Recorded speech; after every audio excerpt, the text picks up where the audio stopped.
introduce Fred Catlett. He's a 23-year-old youth speaker from Odessa, Texas, who has dedicated his life and career to reducing bullying and depression among high school teens.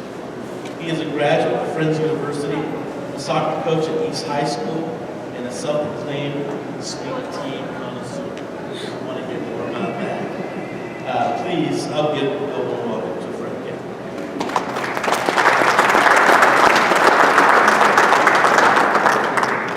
When I went to Friends University, I was a nerd. To this day, I'm still a nerd. But while I was a resident assistant, I served for 3 out of my 4 years there. And there's a lot of things that are assumed about you when you're a resident assistant. Number one, you're a nerd, so I fit that pretty well. Number two, you're a know-it-all. Now that's a bit harsh. Number three, you don't know how to have fun. Accurate. Number four, you're out to get everyone in trouble. And number five, probably the most important one, is if I'm ever in any trouble or need help, you better be able to save me. Now, when I was an RA, we went, during development camp, we went to Lake Afton down the road here for a camping trip.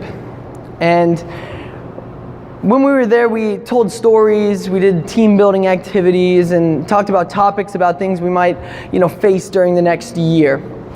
I remember one of the activities that we talked about, or that we did, was our coordinator would blindfold us.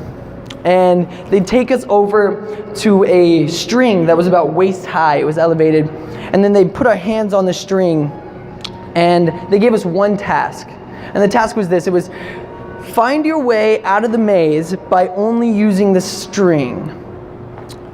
The first time I did, I was like, oh yeah, that's a super simple task. So I started maneuvering forward, really carefully, so that I didn't trip and fall and look like an idiot. But I kept moving until I hit a tree, and when I hit a tree, I kind of gently followed the string around the tree and then just kept going. And I started to gain some confidence as I kept going. So I started, yeah, and then I just maneuvered around every tree that I went around. I was feeling pretty good, except after a while, I kind of picked up on this pattern. It kind of felt like the trees were the same distance apart, and that every trunk kind of felt like the one two trunks prior. I just felt like there was this pattern I was missing. I started to get a bit impatient because I felt like I was going around in circles.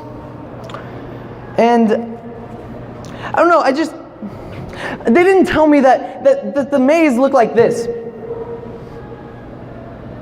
was a triangle.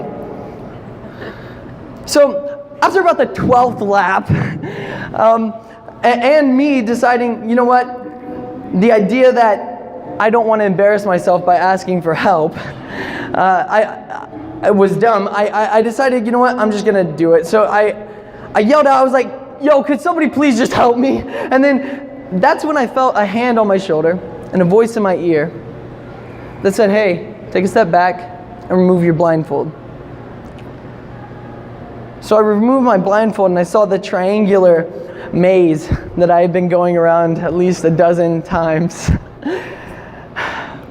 Now I tell you that to illustrate that no matter who you are, what you do, what position you're in, or how many people you lead, it's never a bad idea to ask for help. I watched as a couple of my colleagues, though, went around and around and around. One of them even yelled, I don't need help, I got this, get out of here. And then they just kept going around. I watched that girl go around for 30 minutes before she finally gave in and said, okay, I'll take the help, stepped back, took off her blindfold, and said, oh my gosh, I should have asked for help earlier. Because sometimes we get stuck in that mindset, that frame of mind, or that feeling of hopelessness. And it's at times like that even the most hard-headed person must ask for help. There's no shame in it. Now I want to explain why I do what I do and what it is I do. I'm currently pursuing a career in youth motivational speaking, where I go to high schools and I talk to students about the importance of acknowledgement and acceptance in regards to building school community and building a successful future. I believe that my message can help students overcome bullying, and I believe it can reduce depression and bullying within schools and things related to that. Now, starting in the speaking business is not the easiest thing ever. So to get a successful business going, I've taken on 6 part-time jobs. Number 1, I work right down the road here at On the Border, 2 to 3 times a week. Number 2, I coach little tiny baby dudes, 2 to 5 years old, in soccer through a program called Happy Feet. I coach a U8 girls soccer team with FC Wichita, and they're easily the most sassiest girls you'll ever meet in your entire life. Number 4, I'm the JV girls coach at East High School. Number 5, I currently mentor 38 students of high school age, all the way from Hawaii to North Carolina with this thing called Student Success Agency. And number 6, I am in the final progression of being a certified My Life online presenter, which I'll go to schools and present to 4th through 8th graders about the importance of being safe, smart, and kind online. Now, I don't tell you all that so that you're like, oh dang, he does a bunch of stuff, that's cool. No, I'm not saying that. I tell you that because I really want you guys to understand how important this message that I'm trying to share is to me. I'm very passionate about it. You see, after graduating from Friends with my marketing and business degree, I've turned down not 1, not 2, but 3 full-time marketing positions. And here's why. In 7th grade, I was bullied by a group of boys whose fathers were all in the same gang. Now, a little bit about where I come from. I come from a place called Odessa, Texas. And Odessa, Texas, you may have heard of it because it's the home of Friday Night Lights. It's known as the Petroplex because the oil industry dominates that area. And it's about 56.7% Hispanic. The high school I went to was 81.7% Hispanic, and I don't say that because I have any problem with Hispanics. I say that because I really want you guys to understand how much I love tamales. I also tell you that because when I was being bullied, my idea was always that I needed to fight back. I always needed to punch back. If they pushed me, I pushed them back. If they called me a name, I called them a name back. And if they excluded me, I excluded them right back. Except the problem was there were 6 of them and 1 of me.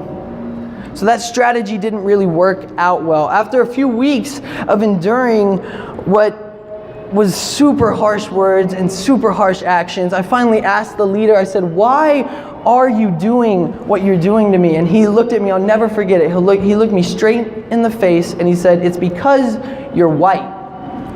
Now, up until that point, I actually didn't know that that was still a thing. I didn't really understand that that was the way some people thought about anybody. I didn't realize that people could be bullied, me or anyone else, for something that they couldn't change. But because of that statement, I decided that I was worthless. And I decided that I couldn't go to a school and I didn't belong in a school that couldn't accept somebody for something they just simply could not change. So I decided that it might be a better idea if I just wasn't around at all. And it was about that time that my mom, who sometimes came to my school and schools around the district to serve students with special needs, she brought up a student council rally banner that she had seen in the hallway. And she said, "Hey Fred, I think you should go to this." And I said, "Mom, no, I don't think you understand. People already don't like me. Like, if I go to a student council rally, that's where my ego completely dies." She insisted, and I said no. But she said yes, I said no. She said yes, I said okay, shut up. I'm a teen, I know everything, but I'll go, whatever. And when I went, I found a teacher and a group of students who not only accepted me, but they believed that I could make a difference, that I could do something for someone. We went to our first regional conference, and that's when I saw my first speaker. His name was Andy Thibodeau. He's a guy from Canada. He spoke about attitude and how that's really the only thing we control. And I remember hearing his message and then first thinking, that's a cool job. And then second, I thought about the people bullying me. See, my attitude toward the people bullying me had always been that I needed to try and hit back, that they were evil, and the way to deal with that was to fight back. I decided that since my attitude was really the only thing I controlled, and my attitude controlled my reactions, that maybe it was time to change my attitude about the people bullying me. So the next time I was pushed, I looked at the guy straight in the face and I did something most people would think was crazy. I said, okay, that's cool, but if you need anything, let me know. And at first it was kind of weird because he didn't really know what I was doing. He thought it was some sort of game, but like, I was really persistent in it. And after about 2 weeks of having that reaction, the bullying stopped. It was just gone. I actually became friends with a couple of the guys. It was pretty intense. It was cool. You see, according to the National Voices for Equality, Education, and Empowerment, 1 in 7 students is either a bully or they are bullied. 56% of students have witnessed some sort of bullying within their school. And bullying or harassment have been linked to over 75% of school shooting incidents. Now, those are just some of the statistics on why I do what I do. My ability to give in and finally accept some help led to me hearing a speaker who sparked a change in my life, which then formed part of who I am today. So you may be thinking to yourself now, so what is this? I mean, that's a touching story, but like, what does that have to do with me? Well, I just want to let you guys know that the people in this audience right now are and Michael's told me a lot about you guys. And you're some of the most impressive people that I've ever seen or heard about. So honestly, when he asked me to speak here, I was like, I don't know what kind of value I can even give to their lives at all. Like, they've gone through a lot, and I'm very young. One of the reasons why I wanted to speak was I wanted you to hear someone my age tell you how important you guys are. We don't acknowledge you enough, and our lives would be a lot different if it wasn't for you. So thank you. I was getting nervous about like, okay, what can I share with them? I don't know. I started thinking about my main idea of like what I speak to students about. See, in my presentation, I present 2 phrases that I believe can reduce bullying, depression, and things associated with that. Now, these 2 phrases, they're also designed not only for a student school community, but for their entire community as well. I usually have them repeat the phrases, so I'd like to try that with you today. We'll see. Okay, so the first one, be careful, it's pretty hard. It's, how are you? How are you? Pretty easy, right? The second one, it's a little longer, so stay with me here. It's, if you need anything, let me know. If you need anything, let me know. How are you? And if you need anything, let me know. So back to that question though, what does this have to do with you?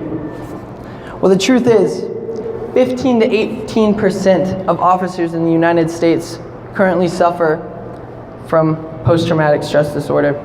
In the documentary, Code 9, Officer Needs Assistance, former police officer Rick Neely states that there's this mentality among officers that they need to be tough, that they need to keep it to themselves.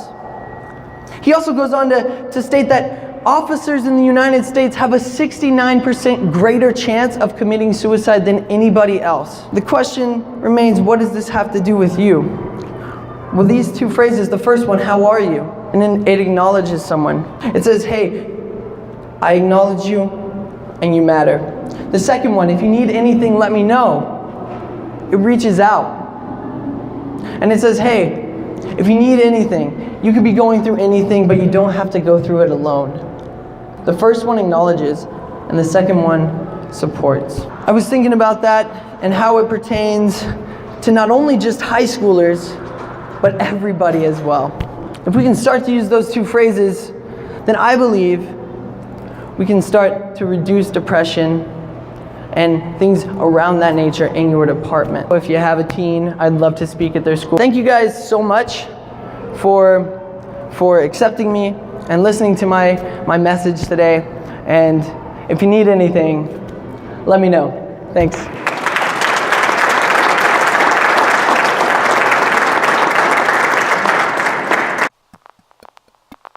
That's so beautiful.